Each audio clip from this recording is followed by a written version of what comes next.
become, be a little bit better at is kind of tooting our own horn when we're saving lives. Because I do think, I feel we save more lives than I'll get in a lot of trouble for saying this than most doctors on a regular basis. People come in here to our shop daily that are relieving themselves of not just a few prescription medications, but some really serious prescription medications. Well, clearly, opiate use has gone down in places where they've legalized for adult use. And there's no question now. I mean, I think the research really supports the fact that cannabis is more of an exit drug than an entry drug or a gateway drug, as it's been known.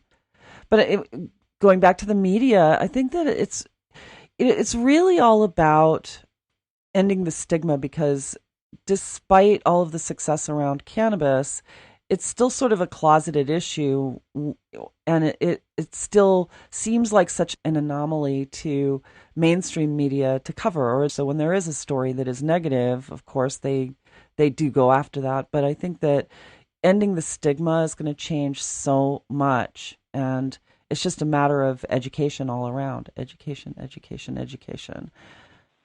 I like to call it weeducation. Weeducation? One a day, every day. That's good. I haven't heard that one before. It comes from we educate. That's actually I actually used to do a podcast many moons ago. That was our podcast. But what are some other challenges?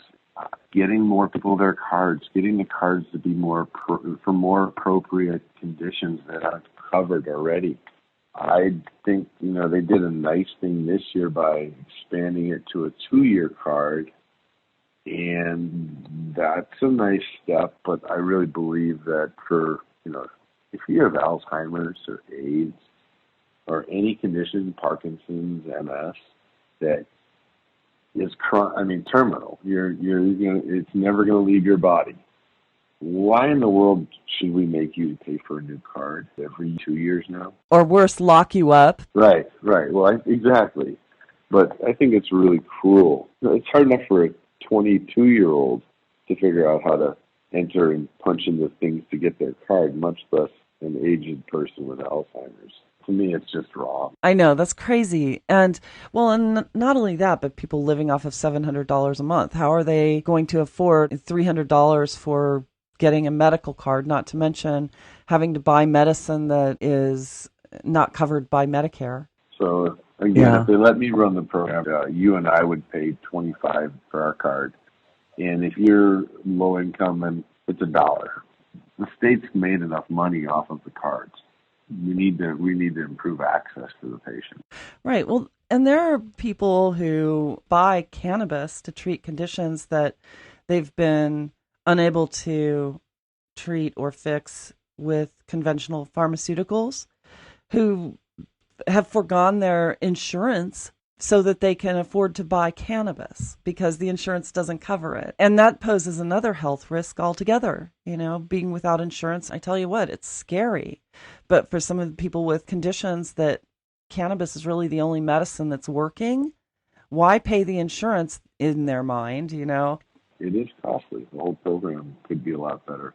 There was one other issue I was going to mention that's come up, and you mentioned the Jones case. And the Jones case was great for many things, except there is one caveat to that came out, and you might not be aware of, is they're causing the state health department to ask the producers of edibles and concentrates to allocate the amount of flour that was used to produce that concentrate in the product, not the amount of concentrate in the product.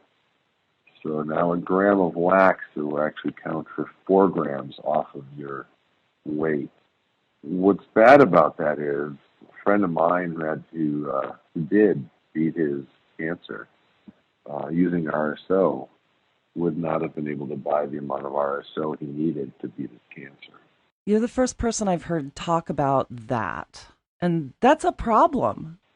I've said it to the state, to a few of their employees, and they get upset, but I said, I know it's not your law, The state is going to kill people because if you don't allow an RSO patient to buy the necessary gram a day, which is, 14 grams over 14 days, if they're being, thought on, they should be allowed to buy 70 grams, but they're only allowed to, I think, buy five or eight, based on the new weightings. That's not enough. That is definitely a problem. Yeah, I wasn't fully aware of this, and it's something I'm going to look into. Yeah, that needs to change. Two other problems from that. Number one is the state has only told some of the dispensaries and some of the producers they must follow this rule.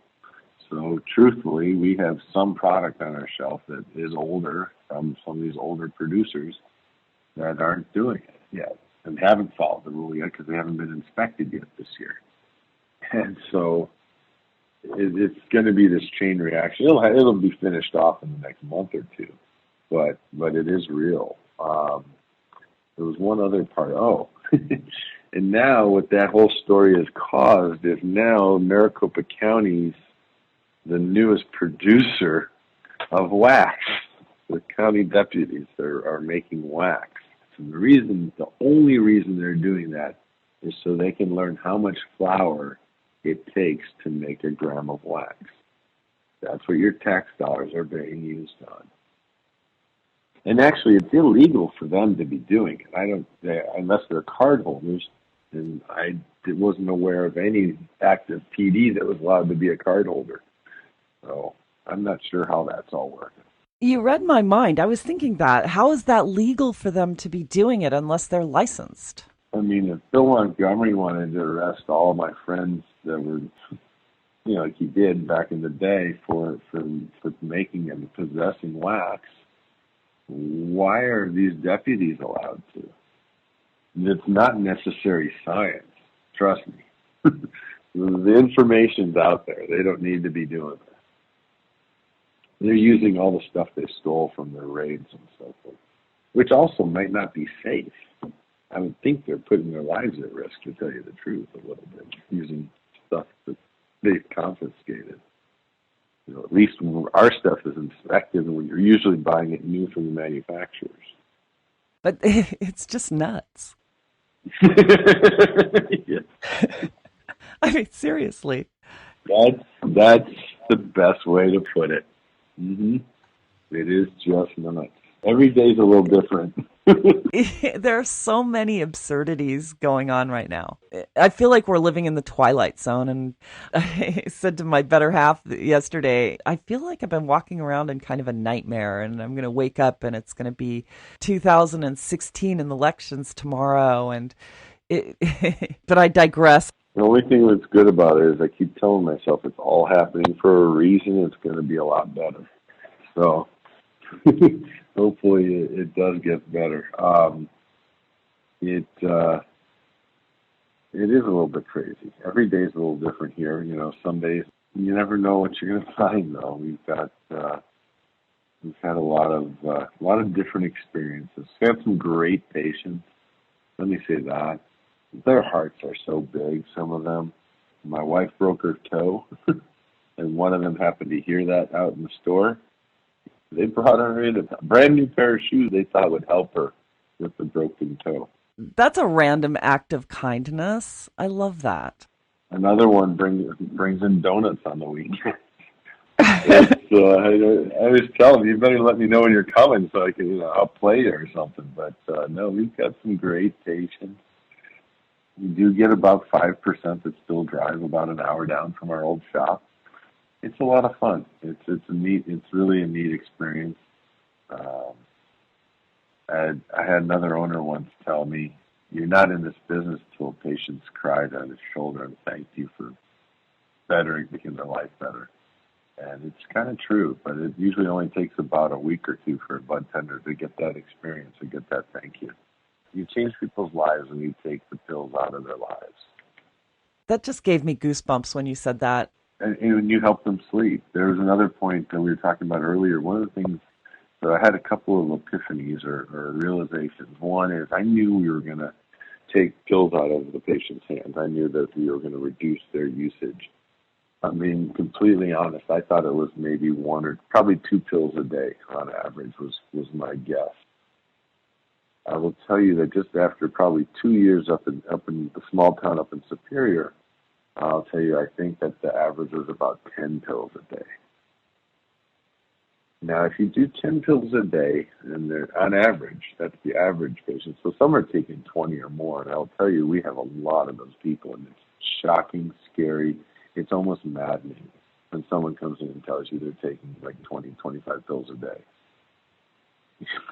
Like, what do you eat? What's your stomach going to look like? Oh, and your liver. Imagine, because a lot of those synthetic drugs, your body is just not equipped to process. What I found with my father when he was ill was that all of these pills that he was taking, I'd say at least half of them were to deal with the side effects of the other half of the drugs that he was taking. And his liver couldn't handle it. Yeah. And he was never in favor of cannabis. And it wasn't until he got sick and was sort of unaware of his surroundings, he went into a coma. But he started coming out of it, and he was doing really well. He was, getting his speech back, and he was, coherent and cognizant of everything around him. But he was irritated by a feeding tube and kept trying to pull it out. And without our knowledge, they put him on a cocktail of Haldol and Ativan. And he went right back into the coma. It was like they flipped the switch, and he never fully recovered after that. And again, he was recovering, and I was sneaking in CBD and THCA because he had this uncontrollable infection, and then CBD with a little bit of THC for nighttime. And he started doing really well again until they started trying to control him. He tried to get up on his own, and, you have 6 nurses holding you down by the shoulders and the knees and not letting you get out of your chair. What are you going to do? You're going to swing, right? He weighed 150 pounds at that point, 6'2", 150 pounds. That's very thin, very frail. But they said he's a danger to our staff. And so the doctors put him back on Ativan. And again, he went right back into a coma. So it was like, clearly this drug is toxic to him. And, finally I just pulled him out of there, and I found a place, luckily, that will allow me to bring cannabis. And I had a concierge doctor come, and we got his license, and he was on cannabis, and he lived out the remaining year and a half of his life, not as coherent as he was the first time he came out of the coma. But cannabis improved his quality of life so much that at least he was not suffering. And when he died, it was just his time. Part of my argument in all that you just told me, too, is you mentioned your dad was 150 pounds. And I guarantee you they did not adjust any of his dosages when he went from 200 to 150. And the same guy in the facility weighing 200 or 100 was getting the same medication. And that's just malpractice, in my opinion. But, I weigh 200 pounds. My mom weighs 120, let's say. So you give her the same pill as you give me. Again, it's malpractice. Our weights are different. They should be prescribing based on that as well. You know what I mean? As well as metabolisms. Absolutely. Yeah. Yeah. No, we're on the same page. The story you said about the feeding tube actually reminded me of one of my good friends, one of my motivations. I mentioned the store looks like a jewelry store. It's a little bit of a tribute to my friend Alan Miller passed away at 42. He died cancer-free. They killed him looking for more cancer. He beat 2 tumors, Hodgkin's lymphomas, one next to his vocal cord and one next to his esophagus. And it was the one on the esophagus. They decided they wanted to look and see if there was more cancer before they went after. Gave him chemo or radiation for that one. He had already beaten the one on his vocal cord and was deemed cancer-free for a few months. But the second one popped up, and the doctors, they do a scope. Unfortunately, my friend had been through the chemo and radiation on his vocal cord, so his body was a little worn. So when they went looking in the esophagus, with this camera lens scope. They poked a hole